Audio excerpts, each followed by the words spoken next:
tema previsto para hoy, como les había mencionado, es la demografía o estadística demográfica.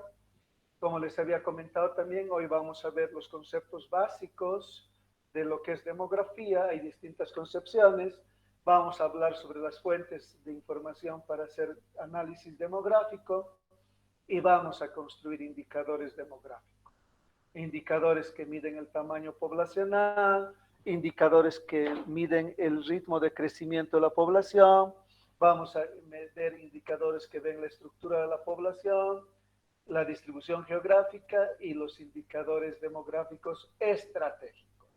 Entonces, todo eso está previsto para la clase de hoy. Entonces, vayamos viendo ya algunos conceptos de demografía, algunas definiciones.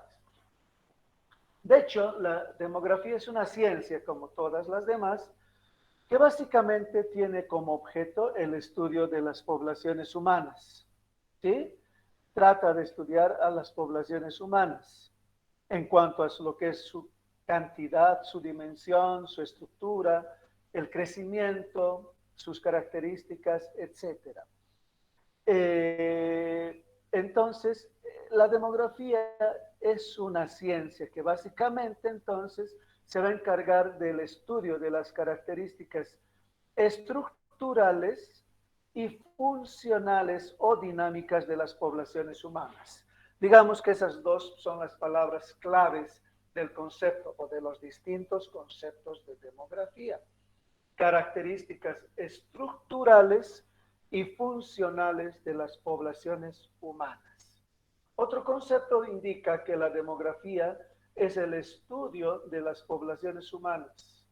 Entre todas van a coincidir en que hablan del tamaño, la estructura, la distribución, mortalidad, natalidad, migración, etc. Pero todas se refieren a lo mismo.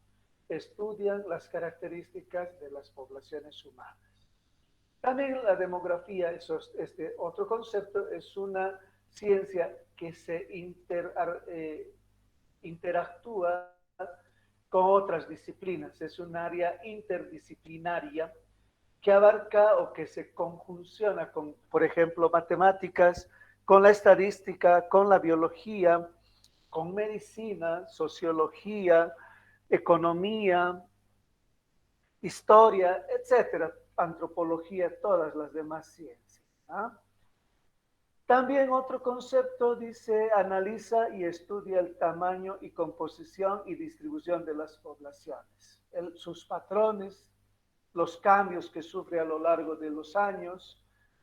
De hecho, aquí debo adelantar que las modificaciones, el cambio, el crecimiento o la disminución de una población o el estancamiento de una población se debe básicamente a dos relaciones importantes que siempre hay que tomar en cuenta.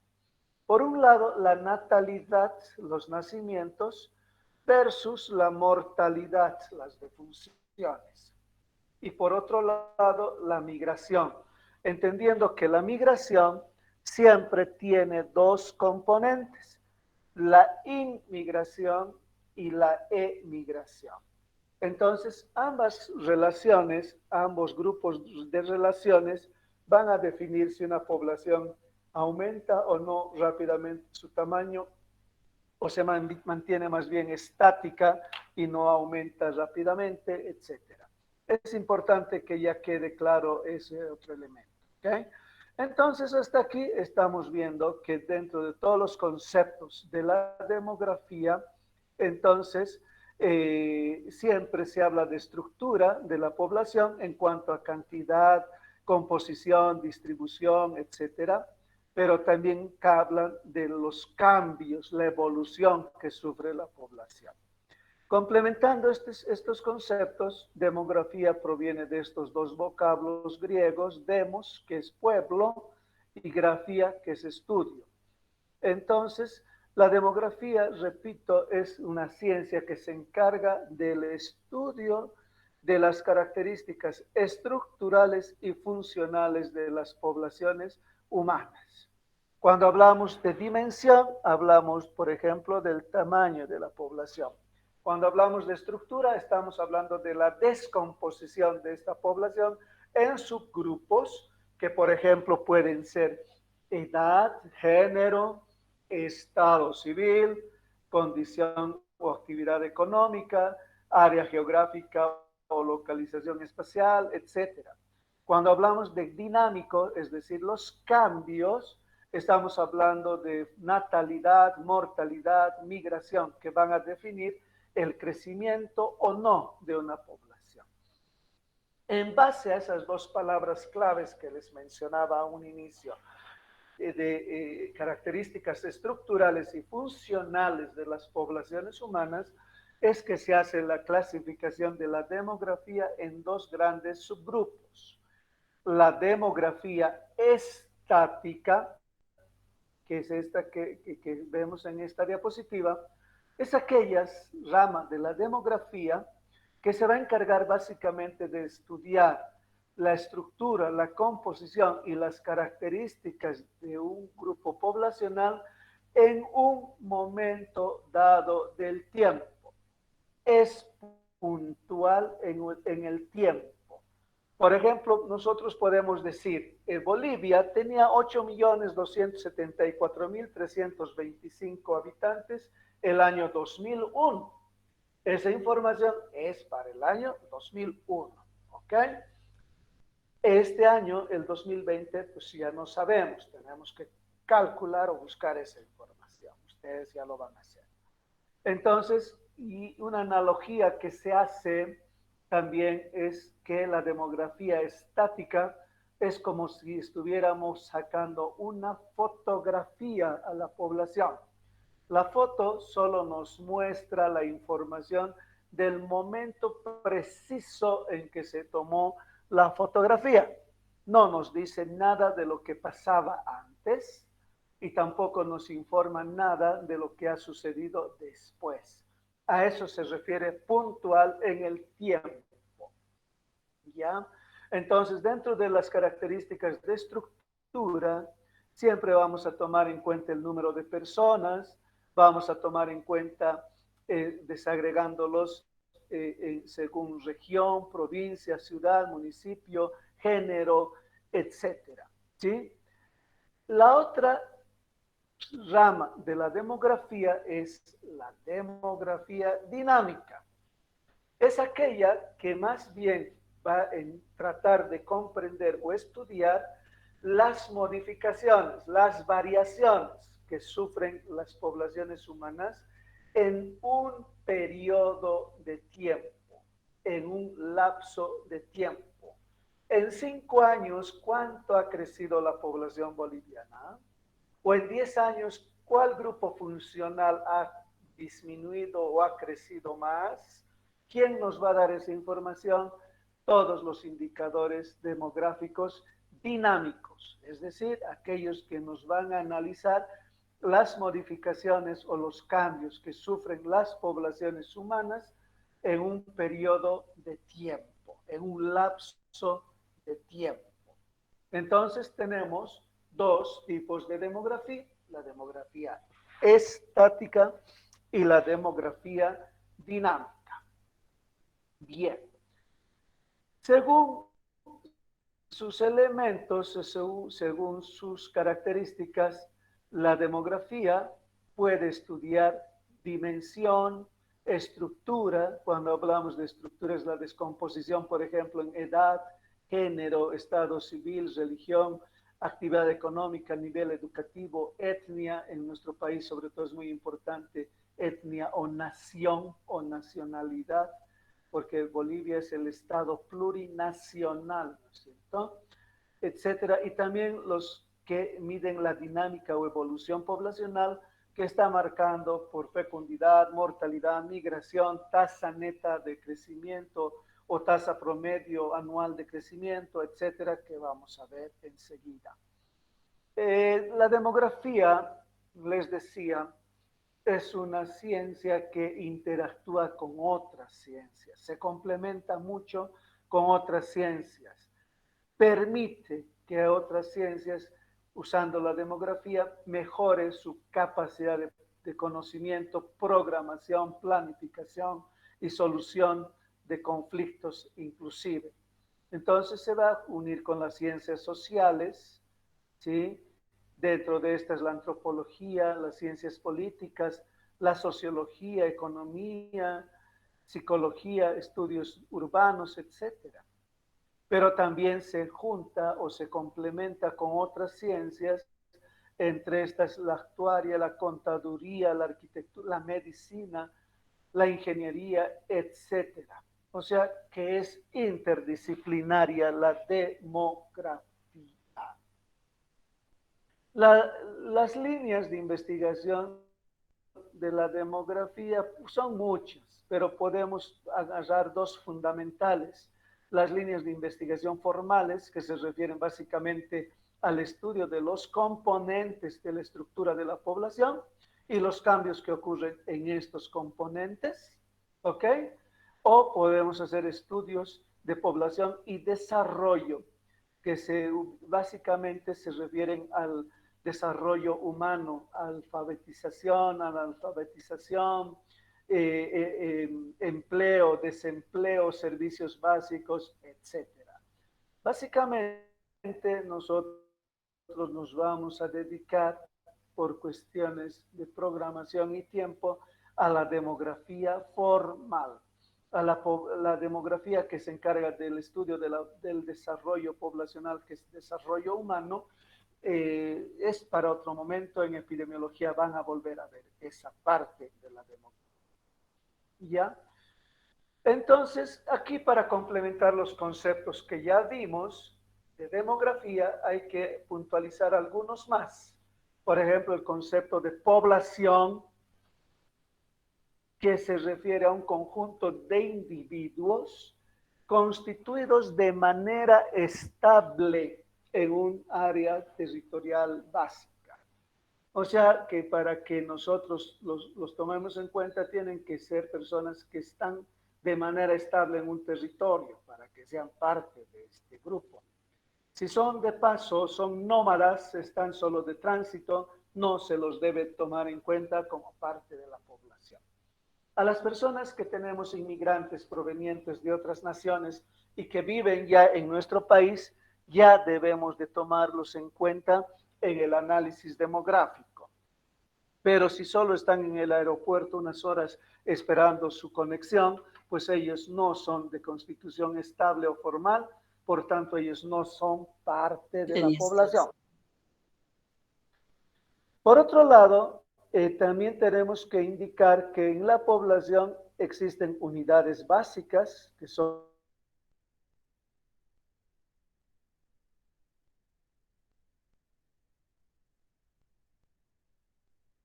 eso se hace individual, pero también familiarmente, es decir, casa por casa o familia por familia. Se ha ido haciendo el censo, que vamos a hablar en un momento más de esto, y de cada familia luego se ha hecho individualmente el censo, ¿no es cierto? Eso ya ustedes lo han vivido en el año 2012, hace casi 10 años atrás.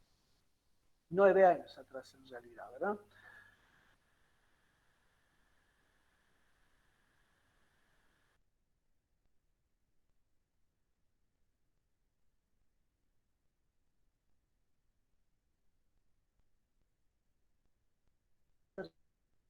Son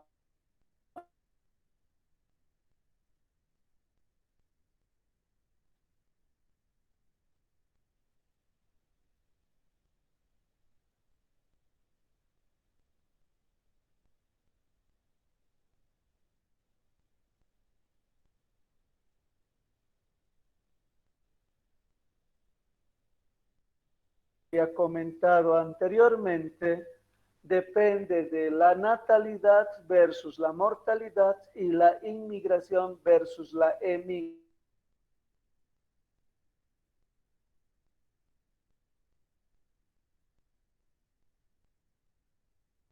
en crecimiento o disminución.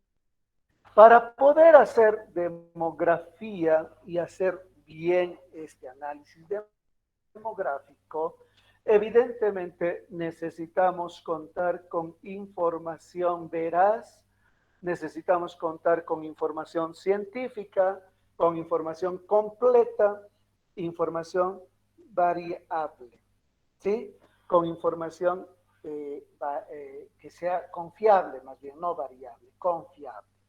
Y para eso tenemos varias fuentes de información demográfica. La principal fuente a la que recurrimos para tener información demográfica, la principal fuente es el censo, que se realiza en todas las naciones, en todos los países, y que de alguna manera, ¿sí? Y de alguna manera eh, nos permite contar con una información integral y completa de todo lo que son las características poblacionales, de desarrollo humano y sociales. Siempre un censo general es integral, no solo busca información demográfica pura, sino también va a buscar información de desarrollo humano, va a buscar información de, de social, sociológica, etcétera. Entonces, un censo es el principal medio por el cual nosotros vamos a obtener información demográfica. Es un proceso muy grande, muy complejo, de mucha envergadura, requiere la erogación de ingentes cantidades de dinero, requiere la participación de gran cantidad de personas técnicas, operadores, censadores, etcétera. Es un proceso tremendamente grande, complejo y requiere que se lo planifique y se lo programe con mucho tiempo. Por esa razón es que los censos se los hacen cada cierto periodo de tiempo, no se los hace muy frecuentemente. Enseguida vemos esas sus características.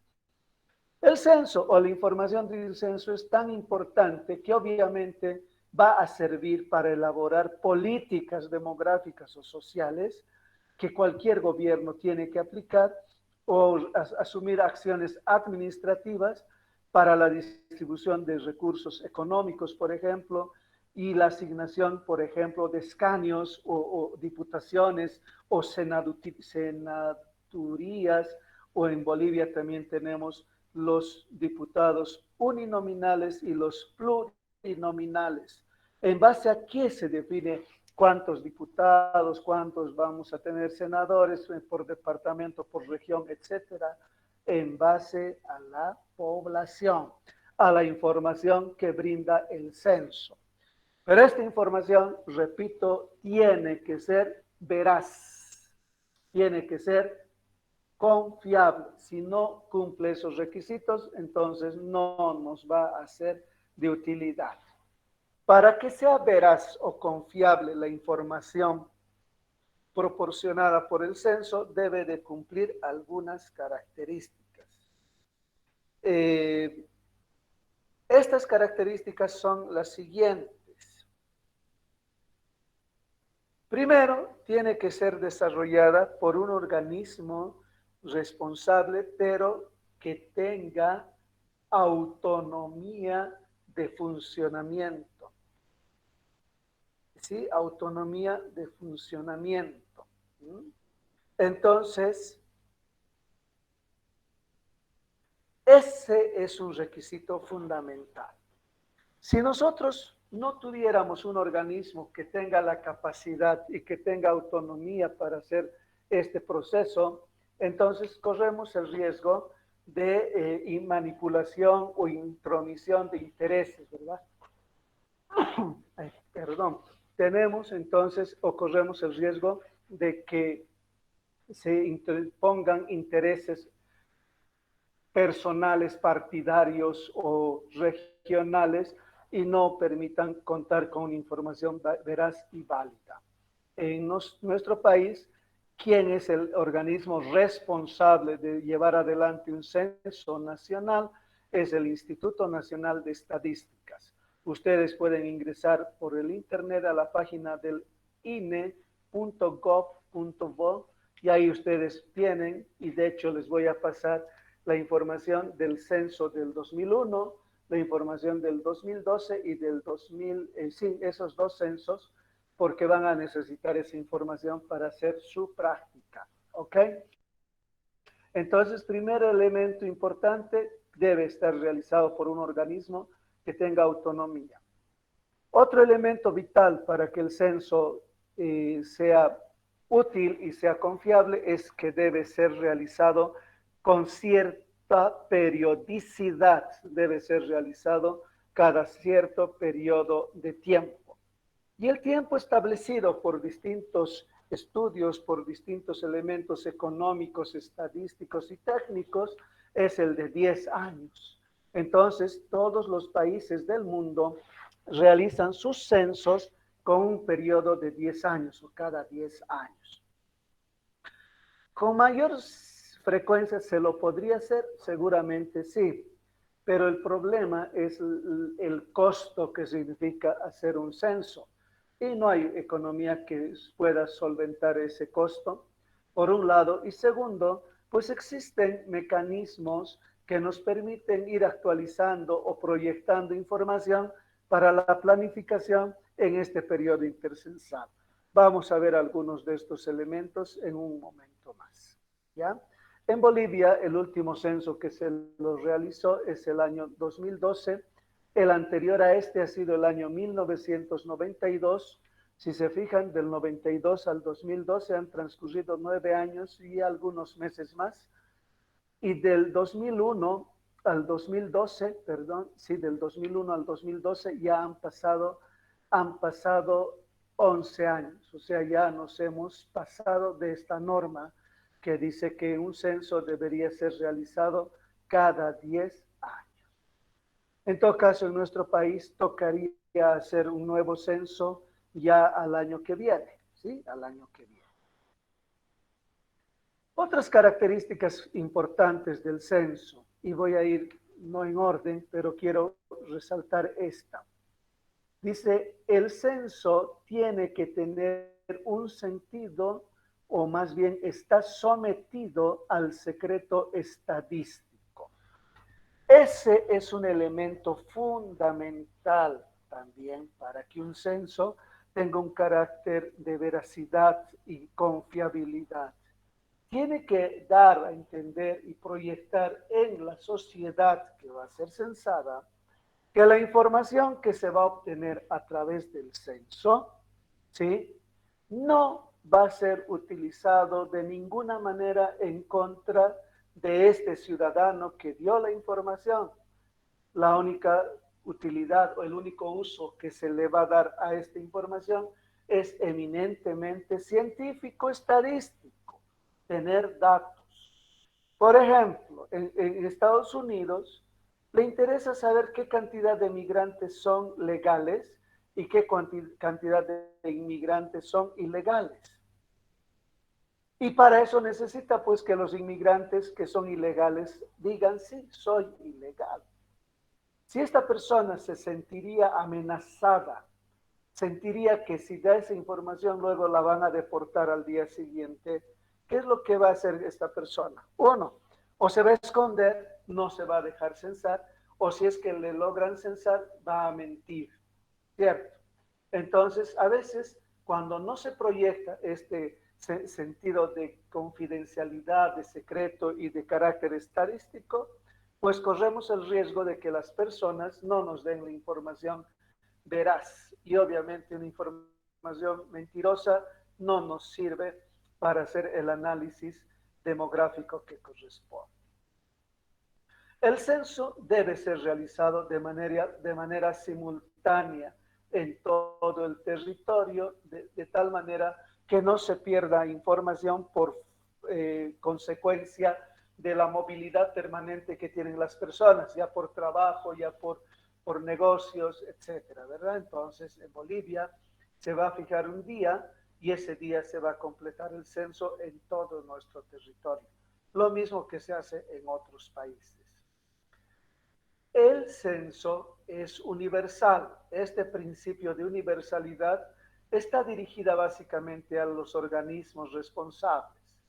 Los organismos responsables tienen que tener el cuidado de no excluir a ninguna región, a ningún ciudadano, a ningún sujeto de ser censado. Tiene que ver la manera de llegar hasta el último rincón por más recóndito, lejano que sea este lugar, tiene que llegar a ser censar a las personas en esta región. El principio de universalidad es importante. Pero complementariamente al principio de universalidad está el principio de obligatoriedad. O sea, el principio de obligatoriedad está dirigida al ciudadano. Hay una ley del censo que obliga a todos a responder, a llenar la información. Si es que no nos negáramos a ser censados, pues hay multas pecuniarias, no sé de cuántos UFBs destinarán ahora, y también hay privación de libertad por varias horas. Entonces, si bien al organismo, al gobierno se le dice usted tiene la obligación de censar a todos, debe ser universal, al ciudadano también se le dice usted tiene la obligación de hacerse censar. No se puede negar. El censo también debe ser individual, debe ser realizado persona por persona. Y de hecho, en nuestro país, si ustedes se acuerdan, en el censo, la primera parte del censo que abarcaba la parte social y parte del desarrollo humano, lo hacían con el padre o apoderado o la cabeza de familia. Y después, uno por uno, hijo tras hijo, han sido censados y se ha ido llenando una fracción del formulario o un formulario por cada persona, ¿no? O cuestionario por cada persona.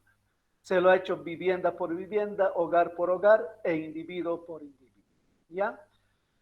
Aparte del censo general o el censo global, también puede haber en algún momento un censo puntual.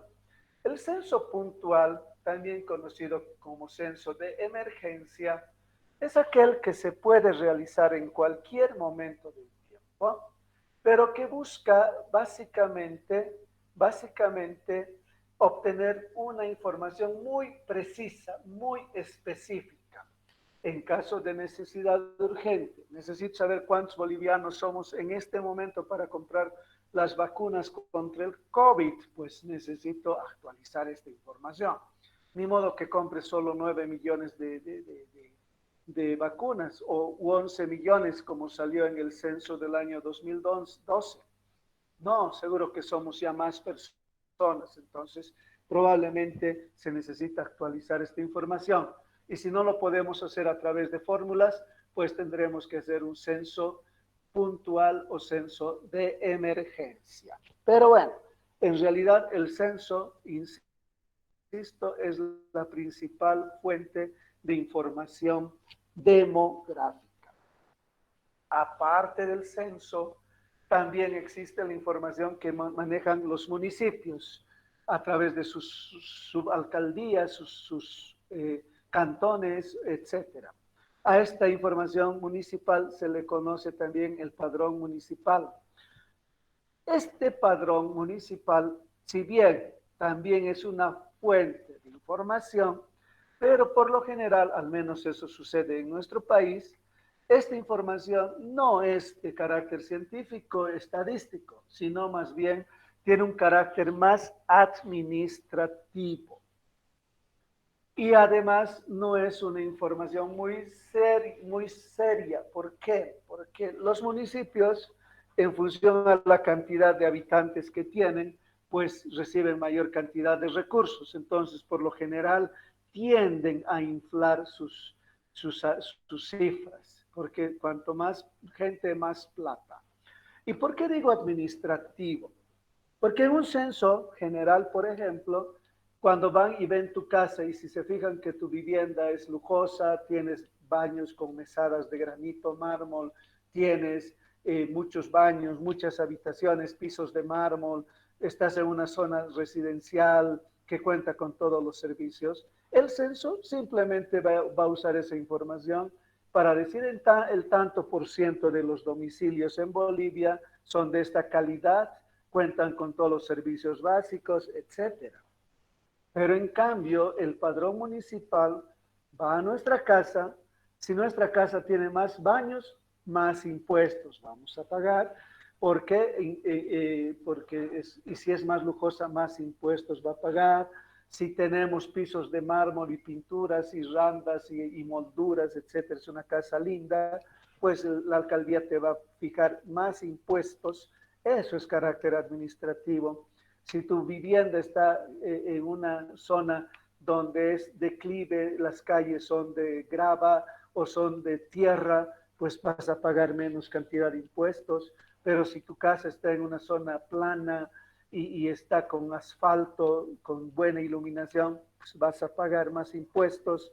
Eso es carácter administrativo.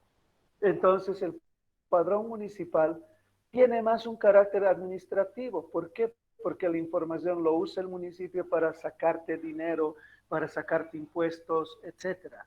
En cambio, el censo no. El censo lo va a usar simplemente con carácter estadístico o científico. Bien, esto vamos a ver más adelante. Son algunas pirámides poblacionales.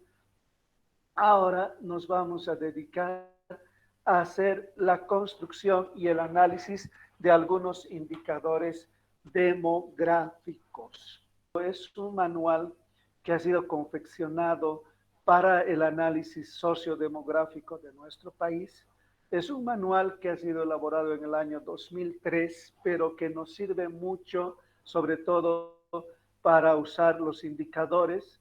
Obviamente que en la práctica que ustedes van a realizar, van a construir estos mismos indicadores, pero utilizando información del censo del año 2012 y comparar con la información del censo 2001 y en algunos casos con la del censo del año 1992. De hecho, les insisto, yo les voy a proporcionar los archivos de los censos del 2001 y del 2012. En este manual, solo por cuestiones de comprensión, el último censo siempre se va a referir al año 2001 y el censo anterior se va a referir al año 1992. En su práctica, el último censo se va a referir al año 2012 y el censo anterior va a ser el año 2001. Entonces, lo que vamos a empezar a ver ahora con este manual, que es muy sencillito, muy fácil de interpretar, y que se los voy a pasar una vez que termine de modificar algunas cosas que están muy borrosas, estoy trabajando eso.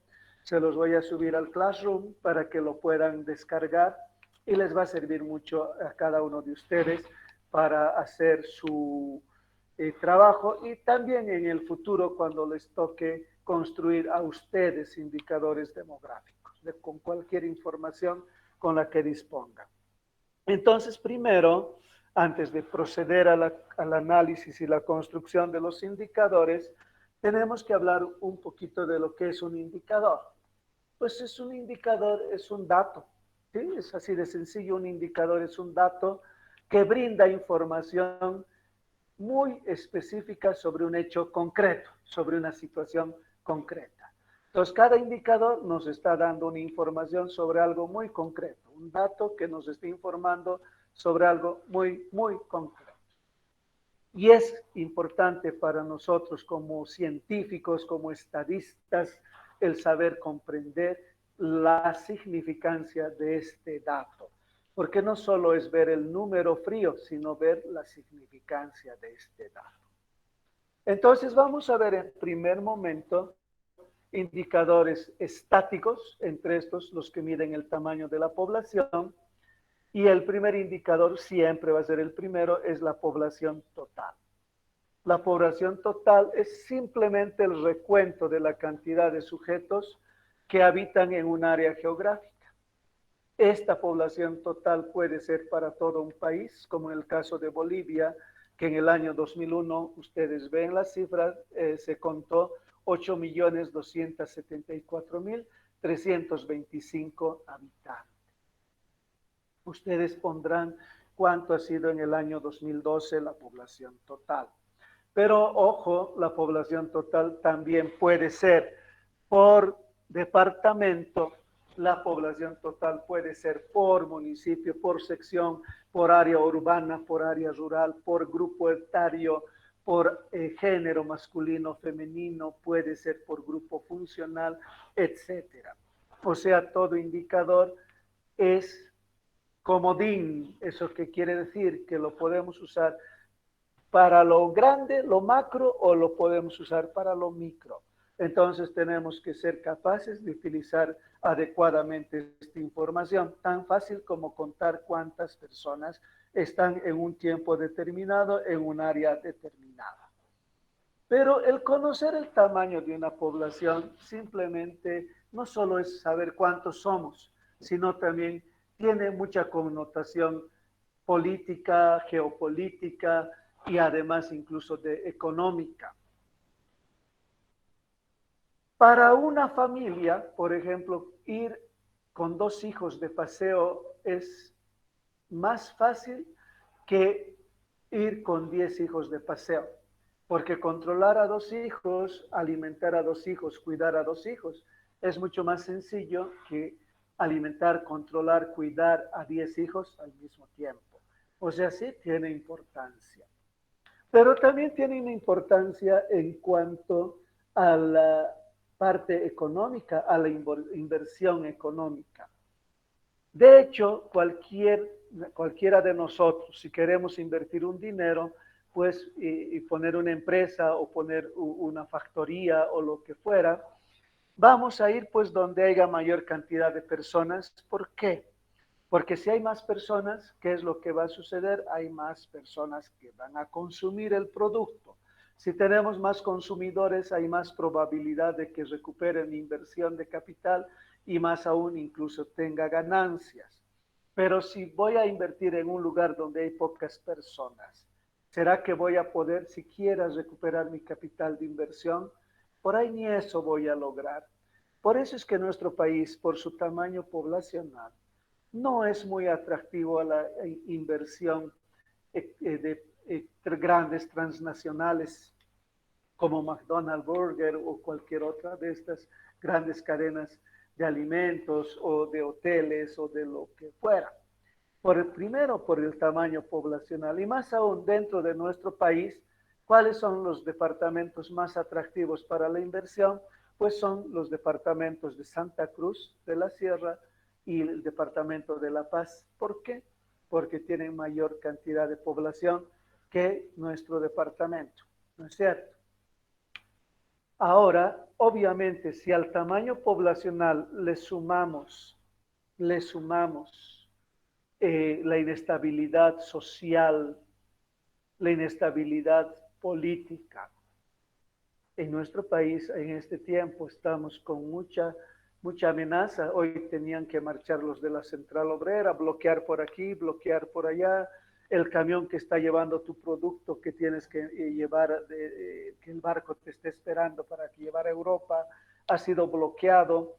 Entonces tu camión no va a pasar, el barco no te va a esperar, el barco se va a ir, no has de mandar tu producto, tu comprador en Europa te va a decir no has cumplido con tu compromiso, me has perjudicado, entonces listo, rescindo contrato contigo, prefiero ir con otro proveedor. Y fíjense la cadena de complicaciones que puede darse por solo un conflicto, un movimiento conflictivo social que en nuestro país abundan cada vez más.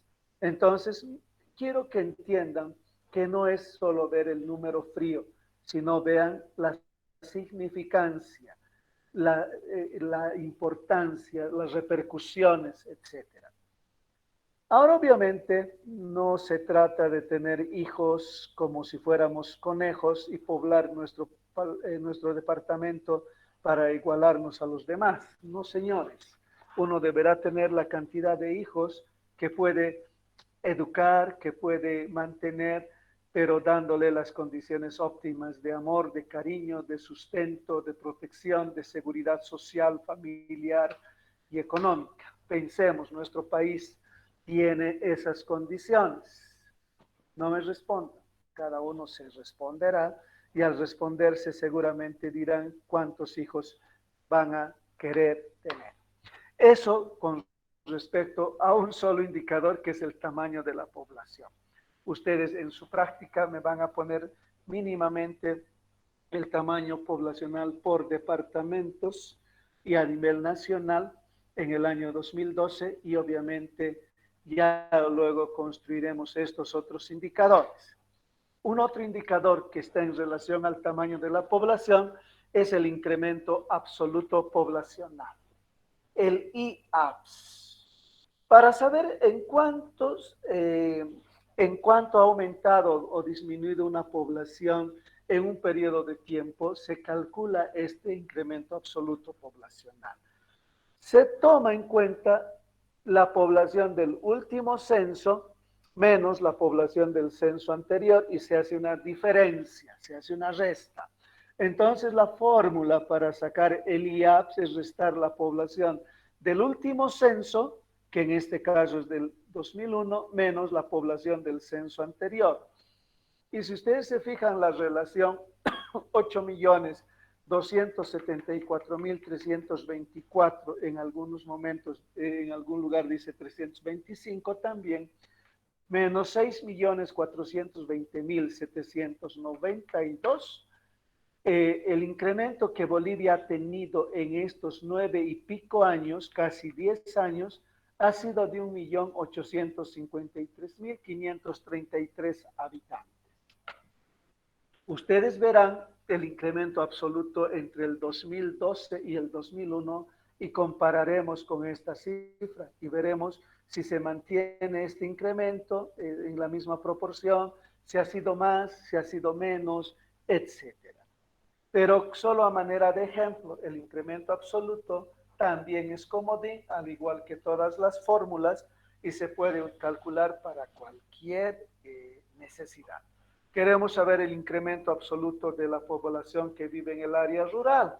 Pues simplemente vamos a restar la población que vive en el área rural en el último censo y le vamos a restar la población que vive en el área rural en el censo anterior. Y esa diferencia nos dará el incremento absoluto de la población del área rural. Miren, facilísimo de calcular. Otro indicador es el incremento anual, el I anual. Y bien sencillo de calcular, el IAPS absoluto, el IAPS, dividimos entre el T. T es el tiempo que ha transcurrido entre un censo y el otro censo.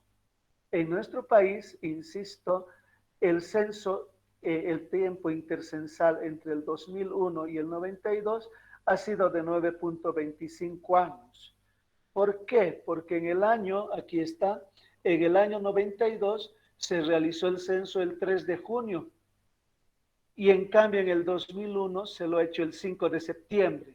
O sea que han transcurrido 9 años y algunos meses más.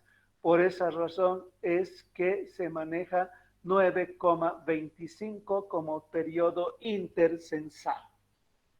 En la práctica, van a fijarse ustedes cuándo ha sido realizado el censo en el año 2012, no me acuerdo, creo que ha sido por el mes de marzo, mayo, no estoy seguro, está en la información que les voy a proporcionar, pero pueden agarrar números absolutos. Del 2001 al 2012 son 11 años, pues podemos poner aquí abajo en el denominador 11 años, ¿correcto? No compliquemos mucho la vida. Entonces, haciendo esta división del incremento absoluto entre el tiempo en años, fíjense que cada año Bolivia ha crecido en 200.300 personas. Poca cantidad. Si equiparamos el crecimiento de otros países, otras regiones, es lento el ritmo de crecimiento. Pero bueno, eso habría que ver en función también a nuestra capacidad productiva. Fíjense que si produjéramos más, podríamos tener más habitantes, pero al ritmo de producción que tenemos de alimentos, por ejemplo, no sé si Bolivia está en condiciones de incrementar violentamente su población. Eso ya va a repercutir mucho probablemente en la alimentación y educación, acceso a salud y todo lo demás, ¿no es cierto? Otro indicador que también, y es el único porcentual del tamaño este, es el incremento porcentual, ¿sí? Es el único porcentaje, todos los demás son valores absolutos. El incremento porcentual, o en qué porcentaje ha crecido o disminuido la población, si fuera con signo negativo en realidad, en lugar de crecer, ha disminuido. En todo caso, para obtener el incremento porcentual, lo único que hacemos es dividir el IAPS entre la población del censo anterior y ese resultado de la división multiplicamos por 100. Y en nuestro ejemplo, 1.853.533 es el incremento absoluto de la población entre el año 1992 y 2001, 6.420.792 en la población del censo del año 1992, haciendo la división y multiplicando por 100, nos dice que Bolivia porcentualmente ha crecido en un 28%, casi 29%. Es un alto porcentaje, 29%, aunque en valores absolutos no se refleja tanto así. Pónganle el mismo porcentaje de crecimiento a Brasil, a Argentina, a Estados Unidos, a China. Imagínense la cantidad de población que eso significa en esos países. ¿Ah?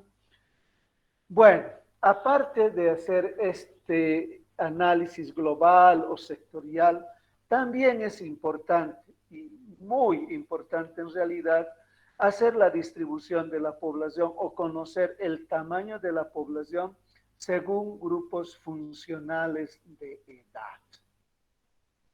Y el hablar de grupos funcionales de edad es dividir a la población no según sus edades, sino se divide a la población según el rol o la función que cumplen estos sujetos en la colectividad o en la sociedad.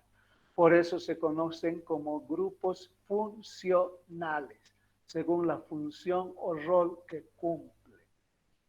Obviamente acá les estoy mostrando los grupos funcionales y sus porcentajes. Ustedes en la información global van a tener los valores absolutos. Pero quiero que se fijen que existen 6 grupos funcionales de edad, 6 grupos funcionales de edad. El primer grupo, la base, es la población infantil que está constituido de 0 a 4 años, que en el año 92 correspondía al 14.7%, y fíjense que para el año 2001 ya bajó al 13.1%.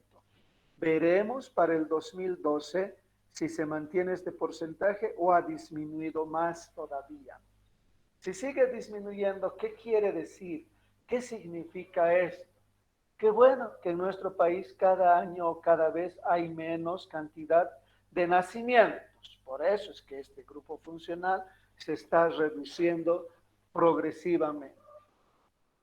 El otro grupo funcional de edad es el de edad escolar de 6 a 17 o 18 años en nuestro país. ¿Qué función cumplen estos chicos en el grupo de edad escolar? Bueno, es una función más que todo formativa de educación, ¿no es cierto?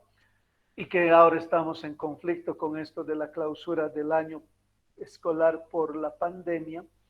Eso va a tener repercusiones serias en el futuro en cuanto a la formación, si es que no somos hábiles de compensar estas deficiencias en la siguiente gestión académica. En todo caso, este grupo funcional, ¿qué necesita? Colegios, necesita buenos programas educativos actualizados y que estén acorde con el desarrollo global del planeta Tierra, necesita la cantidad suficiente de maestros y además necesita maestros capaces, motivados y capacitados para seguir con su rol formativa. Ahora, si a los maestros no les pago bien, les obligo a asumir programas pedagógicos que no son acordes, estaré cumpliendo con este rol. No hay los colegios equipados adecuadamente, que eso es lo que se ve ahora. que no tienen internet, que no tenían salas adecuadas para hacer la virtualidad, etcétera. Bueno, estamos viendo que sí, cada grupo funcional tiene, además de un rol, tiene sus necesidades. Tenemos el grupo de adolescentes y jóvenes que han subido un poquito. Tenemos el grupo de edad de trabajar, que es de 15 a 64 años en realidad. Vean que este grupo también del 66,8% ha subido al 68,7%. El de adultos mayores es el que ha subido un poquito también, de 4,6% al 5% en el censo del 2001. Ustedes van a ver en su práctica a cuánto ha subido. Y el grupo especial que se le asigna a la mujer es el de mujeres en edad fértil de 15 a 49 años, cuya función es reproductiva y obviamente ellas necesitan también condiciones apropiadas de salud, de acceso, hasta de educación, ¿verdad? De todos estos grupos funcionales, sin desmerecer a ninguno, uno es el más importante de todos, que es la base, que es la población infantil, con proyección de futuro, siempre. Porque si nosotros garantizamos niños sanos, niños bien nutridos, niños que han crecido en un hogar estable, en un hogar armónico, niños que han sido bien educados, luego, ¿qué es lo que vamos a tener? Adultos que van a llegar a la edad productiva, sanos, bien capaces y obviamente productivos, van a dar frutos en gran cantidad y de buena calidad. Pero si yo tengo niños malnutridos, niños maltratados, niños abandonados, niños que viven violencia y ven violencia, niños que no tienen una buena salud, no tienen buena educación ya en el futuro, ¿qué adultos espero tener? Adultos revoltosos, adultos que se van a contentar con migajas o con dádivas, con prebendas, adultos que no son productivos y eso obviamente en qué repercute en el desarrollo de un país. Y fíjense qué es lo que pasa con nuestro país hoy por hoy. Vean cómo son nuestros adultos. Yo también estoy dentro de ese grupo poblacional, al igual que algunos de ustedes, pero miren que no todos somos productivos, no todos estamos metiéndole el hombro a nuestro país, muchos estamos generándole más bien conflictos a nuestro país. Y así queremos desarrollar, difícil, ¿verdad? Bueno, yo creo que al gobierno que le toque asumir en unos meses más, o cuando sea el momento más propicio, cuando se hagan las nuevas elecciones, tiene mucha tarea que hacer, mucho que trabajar y Dios mediante y con conocimiento y capacidad lo harán bien, espero. Bueno, en todo caso, estas son, o esta es la clasificación de la población en grupos funcionales de edad. Entonces, ustedes van a calcular y van a analizar cómo se ha ido modificando estos grupos funcionales de edad. Bien, ahora vamos a ver otro grupo de indicadores y esta es una de las tasas, una de las fórmulas importantes que amerita una atención especial y hay una otra más que son dos con las cuales nos vamos a detener un poquitito y espero que se concentren por favor. Esta es para ya ver el crecimiento de la población y uno de los principales indicadores es la tasa promedio anual de crecimiento. Esta tasa promedio anual de crecimiento se simboliza con la letra R minúscula. El crecimiento de una población, acuérdense, depende mucho de los nacimientos, depende mucho de las defunciones, depende mucho de la migración, tanto como inmigración como emigración. La tasa promedio anual de crecimiento nos va a calcular el crecimiento o no, el ritmo de crecimiento o no de una población, de un grupo funcional, de un área urbana, rural, de un grupo de edad, de un género, etc. Esta fórmula igual se puede calcular para toda la población en su conjunto. Esta fórmula dice, o como se la tiene. 1 es un valor constante que vamos a dividir entre 9, ¿sí? Un valor constante que vamos a dividir entre 9 y ese resultado, 9,25, perdón, 1, que es un valor constante, vamos a dividir entre el tiempo en años que ha transcurrido entre un censo y el otro censo. En nuestro ejercicio va a ser 9,25. Por el logaritmo natural o neperiano de la división de la población del último censo entre la población del censo anterior, ¿sí? Logaritmo natural o neperiano de la división de la población del último censo entre la población del censo anterior, y ese resultado lo vamos a multiplicar por 100. Eso lo vamos a hacer en este momento en nuestra matriz de Excel, que la vamos a abrir en este momento. Para que mientras se abre la matriz de Excel, el logaritmo natural o neperiano, es un valor, o es una constante que la van a poder obtener ustedes en su calculadora científica. Si ustedes se fijan en su calculadora, van a ver un botoncito que es IN o LN minúscula, ¿sí? El botón IN o LN minúscula. Ese botón IN es el que calcula el logaritmo natural o neperiano. En las calculadoras, dependiendo de la marca de calculadora, pero casi por lo general están en la misma ubicación, el logaritmo natural o neperiano, vamos a poner la lupa, normalmente se encuentra en esta zona y se simboliza con la LN o IN. En realidad es LN, logaritmo natural o neperiano, en minúsculas. Ese es el botón que les va a obtener el logaritmo natural. Pero fíjense que aquí arribita aparece la E con la X. No se ve bien en la imagen, pero si están con la calculadora a mano, se van a fijar que hay en su parte superior o en uno de sus extremos, aparece una E minúscula con una X. Eso quiere decir que se calcula con el inverso, Shift y este botón, se va a calcular el logaritmo o el exponencial, que lo vamos a utilizar en un momento más. Por eso es que les estoy mostrando ya en este momento. Ya tenemos entonces nuestra matriz Excel. Vamos a calcular el logaritmo neperiano, digo, la tasa promedio anual de crecimiento de Bolivia.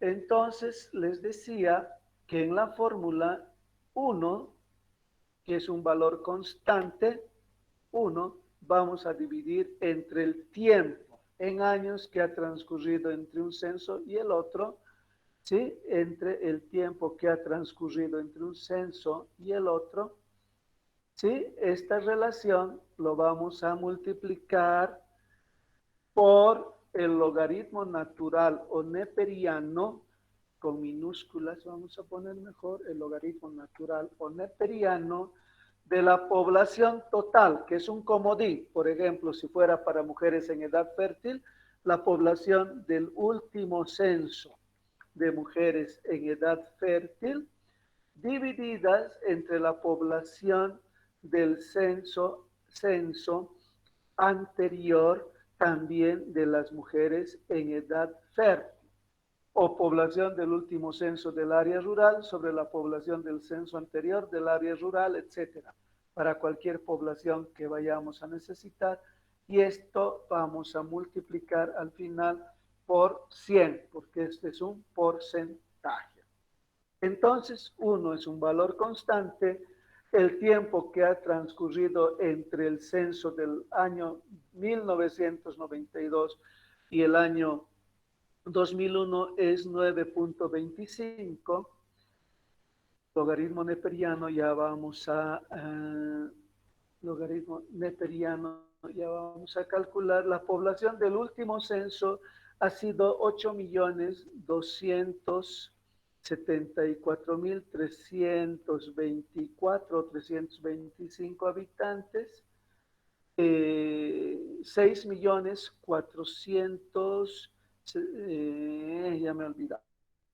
Mejor veamos, no actuemos de memoria.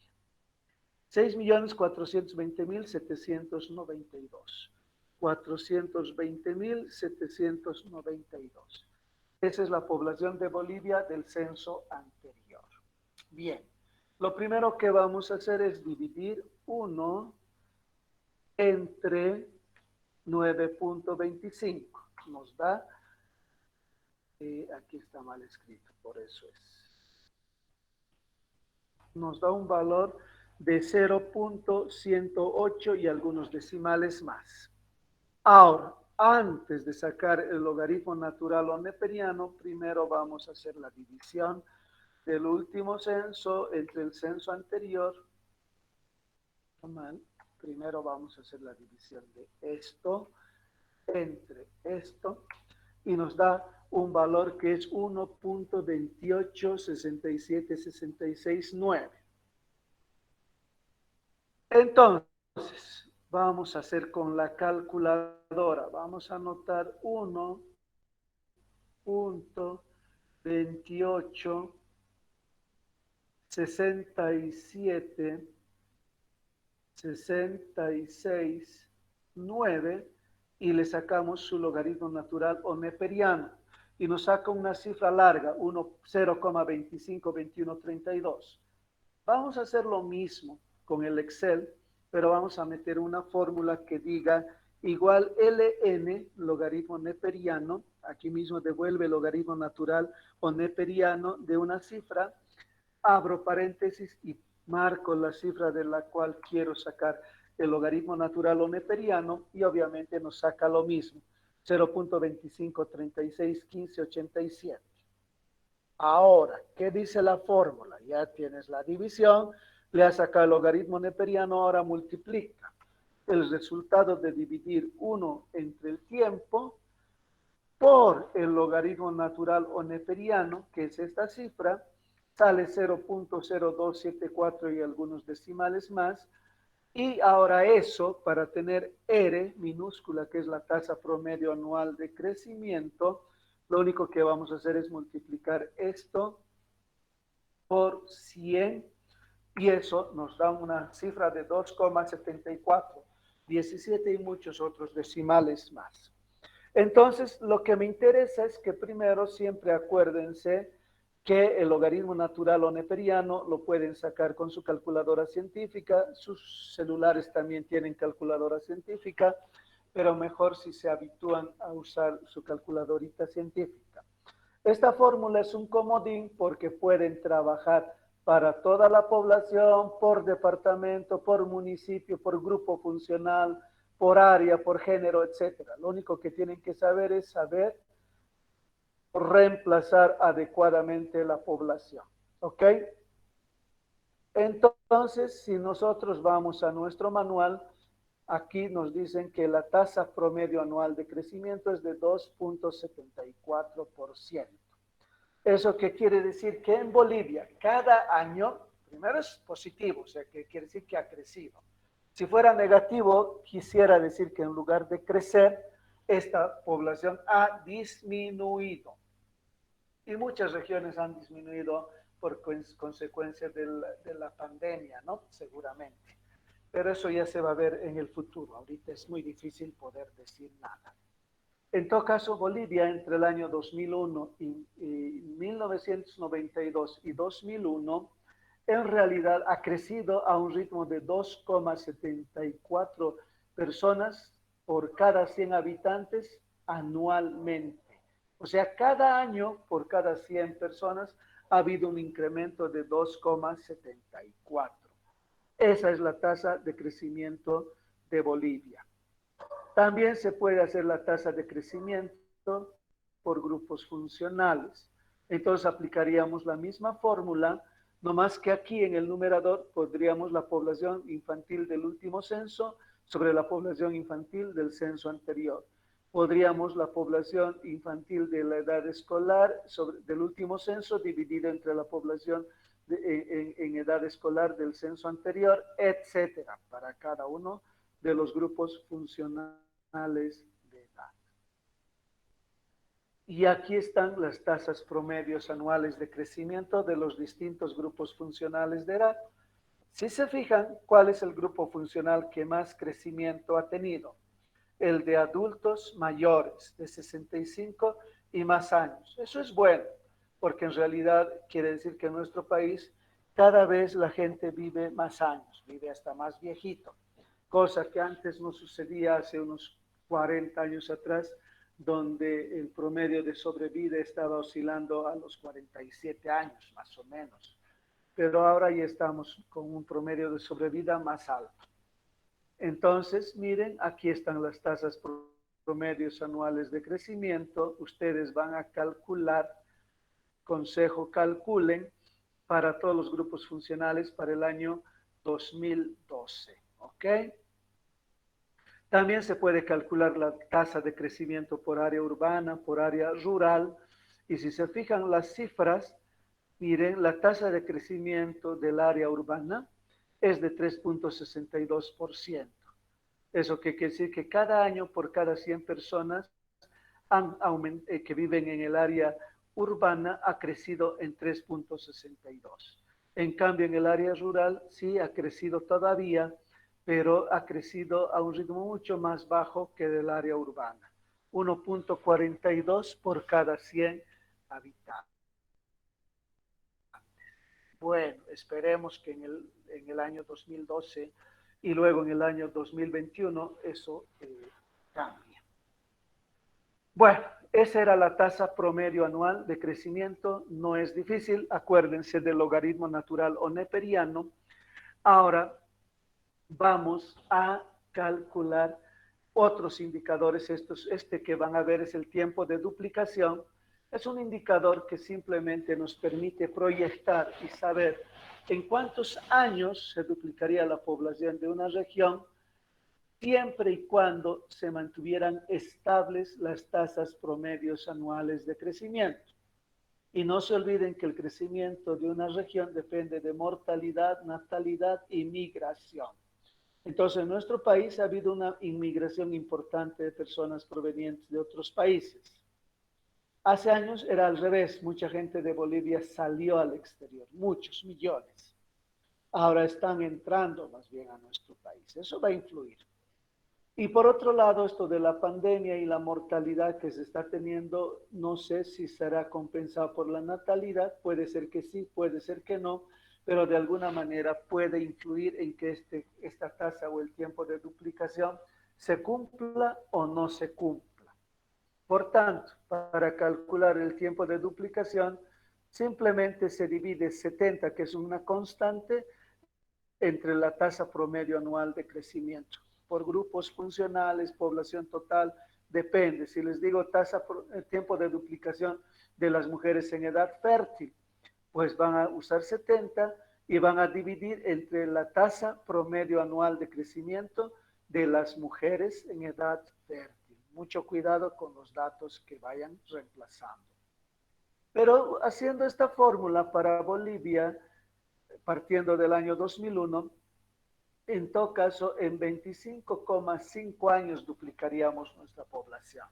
Eso quiere decir que para el año 2026 seríamos alrededor de 16 millones de habitantes, 17, casi 17 millones de habitantes.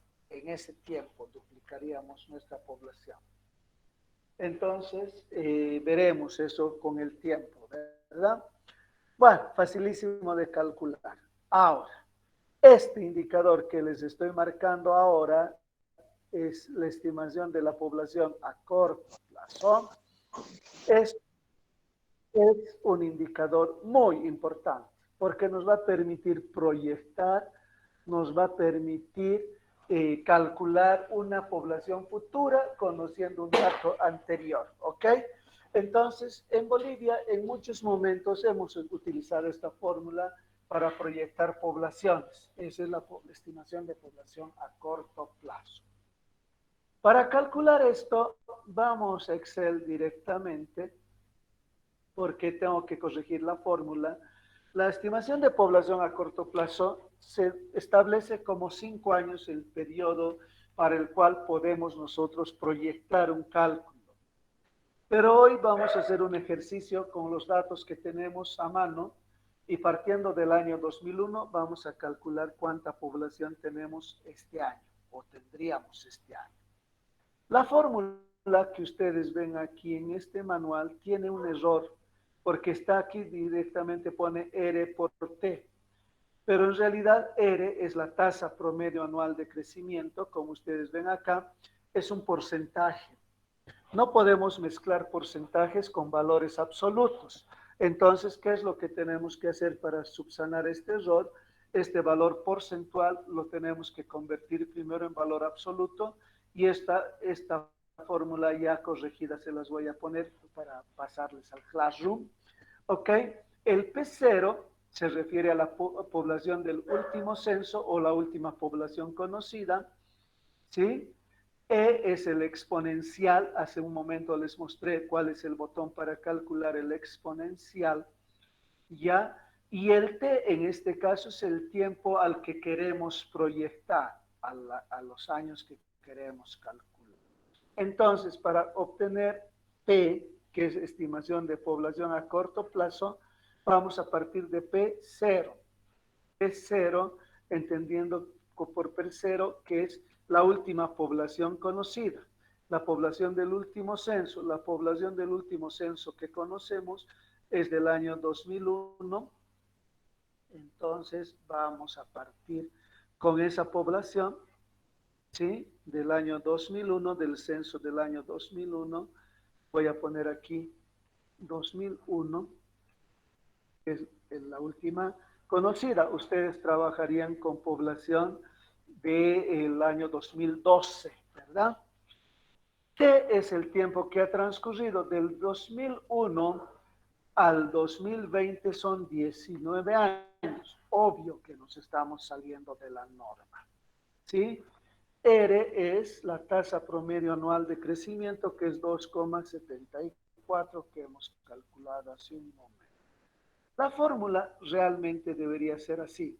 P0 por el exponencial de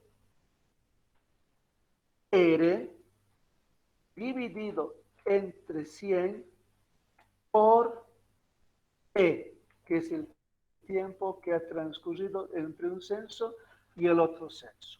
Esa debería ser realmente la fórmula.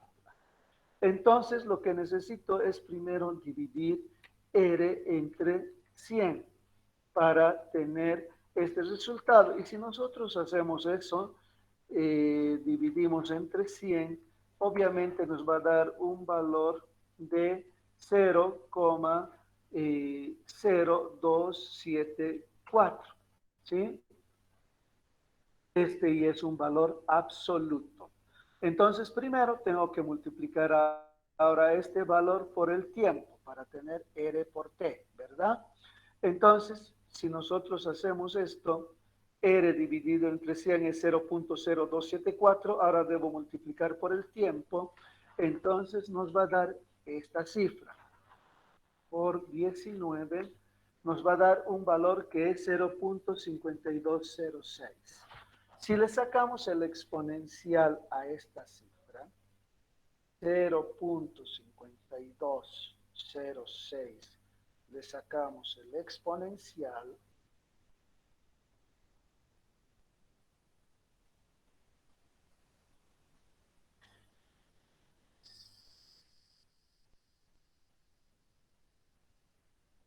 nos da un valor de 1,6830. El exponencial es 1,6830. El exponencial de 0,5206 es 1,6830. Ahora, voy a multiplicar por la población de inicio, por la población del último censo, y nosotros vemos que Bolivia, según fórmula, para este momento tendría una población de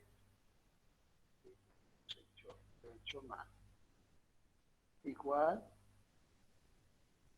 esto, población del último censo, por el exponencial. Ahora, si es correcto, tenemos 13.925.600 89 habitantes. Estamos proyectando un valor, ¿sí? Para eso sirve esta fórmula que es estimación de población a corto plazo.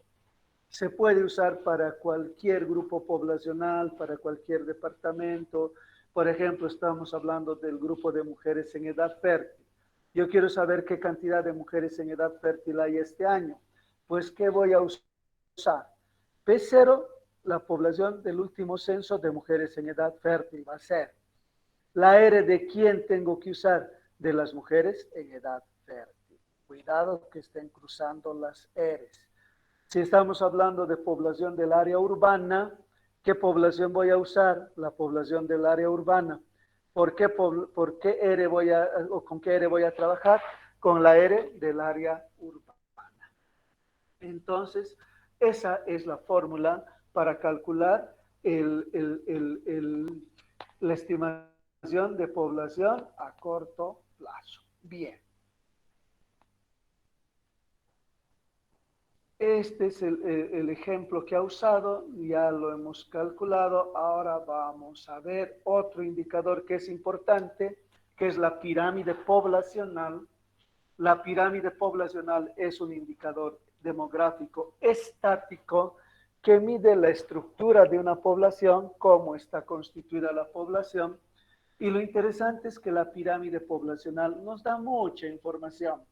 Es una imagen, un gráfico que representa las características de una población, además distribuida o dividida según género, según grupos de edad, donde podemos ver muchas generaciones al mismo tiempo, desde la generación de los nacidos en el año, pónganle 1900, que están en la punta o en el medio, y los que han nacido mucho más antes y los que van a nacer o han nacido recientemente. Por eso se dice que la pirámide es muestra varias generaciones y patrones históricos a la vez. Es una imagen muy importante. Dependiendo de la forma que tiene la pirámide, esta información la van a leer ustedes, dependiendo de la forma que tiene una pirámide poblacional, se conocen distintos tipos de poblaciones o distintos tipos de pirámides. Esta es la pirámide poblacional de Bolivia en el año 1992 y es la pirámide poblacional de Bolivia en el año 2001. Gran diferencia no hay. Pero quiero que se fijen que hay tres tipos básicos de pirámides. Esta es la pirámide que más o menos refleja la pirámide boliviana, a este tipo de pirámides, donde en la base están los niños, la población infantil, y en el vértice están los más ancianos. Pero si se fijan, esta es una pirámide de base ancha y va cayendo a medida que vamos hacia la punta, hacia el vértice, y tiene la forma de un techo de un templo chino, de una pagoda china. Por eso es que estas pirámides de base ancha y vértice angosto se les conoce como pirámides pagodas, ¿sí? Pagodas, como una pagoda china. Este tipo de pirámides pagodas son muy representativas de un país como Bolivia, un país donde hay mucha natalidad, los nacimientos son muchos, pero la gente se muere mucho. Por eso es que muy poquitos llegan a ser ancianitos. Esta es una pirámide donde la mayoría de la población son jóvenes, ¿sí? Pero es una pirámide donde, obvio, que refleja un país joven, evidentemente, pero un país que tiene muy altas tasas de mortalidad. Por tanto, también refleja un país con un mal sistema sanitario, un sistema de salud malo, porque evidentemente no todos los que nacen sobreviven, muchos se mueren en el camino. Entonces, un país pobre, un país con mal sistema de salud, un país eminentemente joven, pero digamos que está en vías de desarrollarse todavía. Esta es la pirámide ideal. Esta es la pirámide que se conoce como pirámide tipo campana. Tiene la forma de una campana. Esta es una pirámide donde se fijan la base, que son la población infantil. Los que nacen mueren muy pocos, se mantienen, mueren muy pocos y van recién disminuyendo en la edad adulta. Entonces es una pirámide ideal, es una pirámide de país desarrollado, con un buen sistema de salud, donde los nacidos no mueren tanto, sobreviven. Por eso es que tiene una forma casi ideal. Ideal sería que todos lleguemos a ser abuelos, pero tampoco es admisible eso, ¿no es cierto? Entonces, este tipo de pirámide se conoce como pirámide tipo campana, que es una pirámide propia de un país rico, un país desarrollado, un país con un sistema de salud bueno. ¿Habrá algún país que tenga esta pirámide en el mundo? Habría que ir viendo las pirámides. Y esta es otra pirámide que muchos países tienen, que se llama pirámide regresiva o de tipo bulbo, como si fuera foco, por eso es bulbo, donde ustedes se fijan que la base es mucho más estrecha que la panza y el vértice es más ancho que en las otras pirámides. El vértice es más ancho que en las otras pirámides. En este tipo de pirámides, ¿cuál es la población mayoritaria? La población adulta, adulta mayor y anciana. ¿Quiénes son la minoría? La población infantil y la población joven, hasta los 20 años más o menos. De los 25 para arriba es donde está la mayoría de la población. Esta es una pirámide eminentemente característica de los países que tienen población mayoritariamente adulta, joven y anciana, adulta mayor y anciana. Pirámides de países donde hay muy pocos nacimientos, ya no quieren tener hijos las familias y lo que se está acumulando es la población adulta. Por eso se llama regresiva, casi es al revés, se está invirtiendo de a poco. Y obviamente esa es la tendencia que están siguiendo muchos países en el mundo. Los países europeos más desarrollados, con más antigüedad que nosotros, muchos tienen una pirámide muy parecida a esta. Obviamente acá es interesante también analizar una cosa. En Europa, con este asunto de la pandemia, la mayor parte de la población que ha fallecido han sido adultos, adultos mayores y muy pocos jóvenes. Y dicen, en esta parte del mundo hay, aparte de los ancianos, pero también hay muchos jóvenes que están enfermando y muriendo. Y han llegado a decir el virus está teniendo un comportamiento distinto, está mutando, parece. No, no es que ha mutado. Lo que pasa es que las características poblacionales de nuestro país no son las mismas que las características poblacionales de Europa. Y es obvio que de más abuelos, quienes van a morir, más abuelos. Que de más jóvenes, quienes van a morir, pues más jóvenes. Por eso es que se da ese tipo de variación en el comportamiento de la pandemia que estamos todavía atravesando seriamente en nuestro país. Bien, entonces eso con respecto a la pirámide poblacional. Ahora vamos a pasar mucho más rápido esto que nos toca ver. Son unos pocos minutos, les pido un poco más de concentración y paciencia. Vamos a ver la distribución y de esta población. Primero vamos a ver la distribución según la masculinidad, a eso se llama índice de masculinidad, que simplemente se obtiene dividiendo la cantidad de varones sobre la cantidad de mujeres multiplicando por 100. Y nos da una relación en Bolivia de 99.3 varones por cada 100 mujeres. O sea que la relación casi es 1 a 1. Pero podríamos sacar la relación por grupos etarios y si nosotros nos fijamos,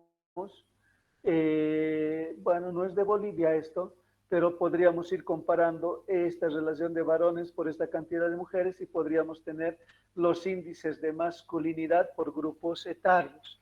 Y probablemente esto de 99.3 varones por cada 100 mujeres, no es por cada 1000, por cada 100 mujeres, en verdad es un dato solamente estadístico que si lo hiciéramos por grupos etarios, tal vez es distinta la relación en algunos grupos de edad. Otro indicador es la razón de dependencia. La razón de dependencia simplemente nos calcula la cantidad de personas que mantienen los que están en edad productiva, económicamente productiva. Es un indicador un tanto mentiroso. ¿Por qué?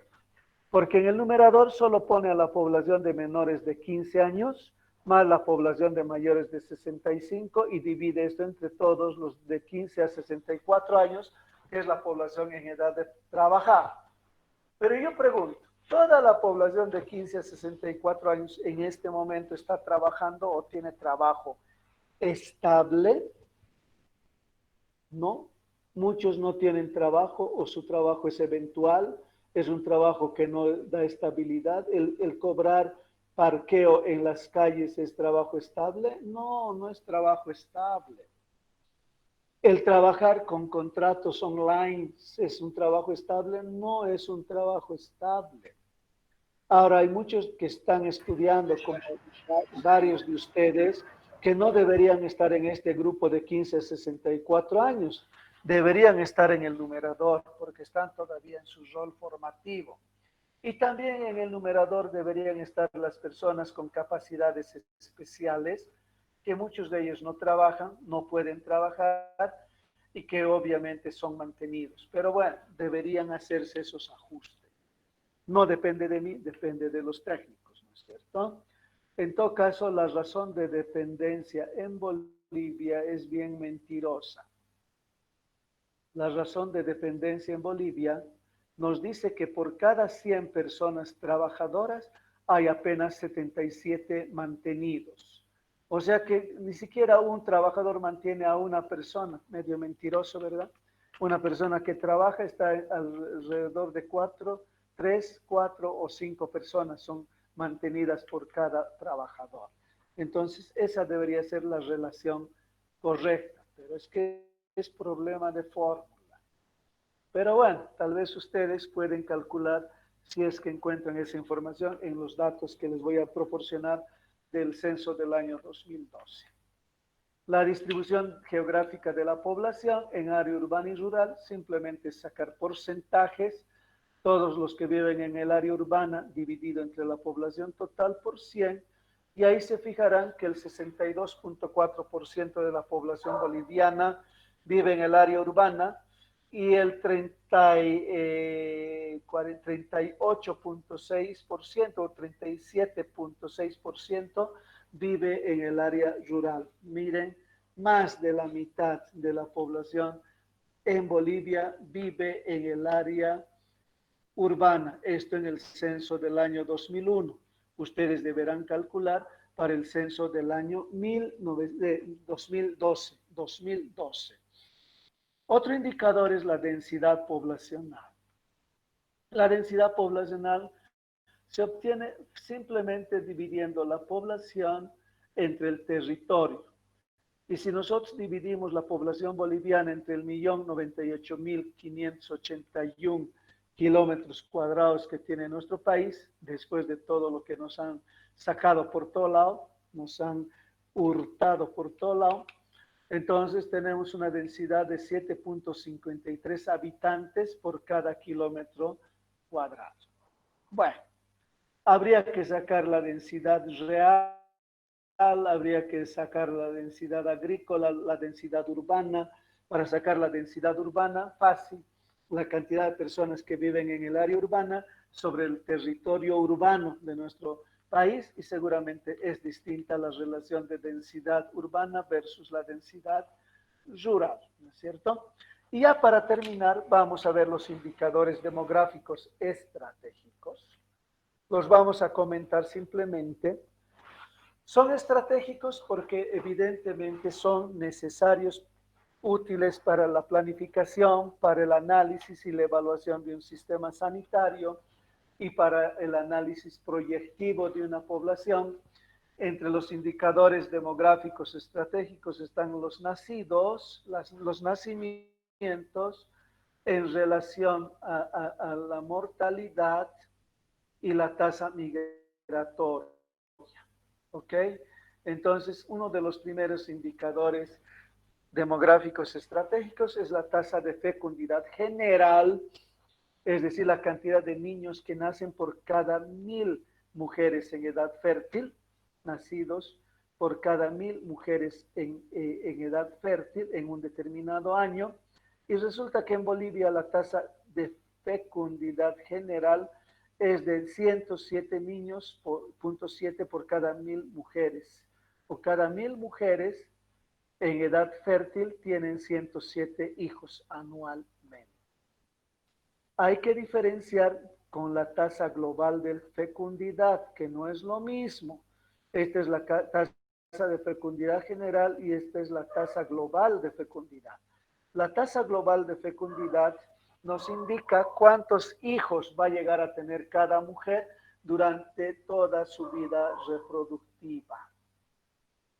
Y esta tasa global de fecundidad en Bolivia es del 40, es de 4.4 hijos. O sea, cada una de ustedes, señoritas, deben de tener entre 4 y 5 hijos durante toda su vida reproductiva. O sea, muchas están todavía debiendo su cuota aparte, ¿no?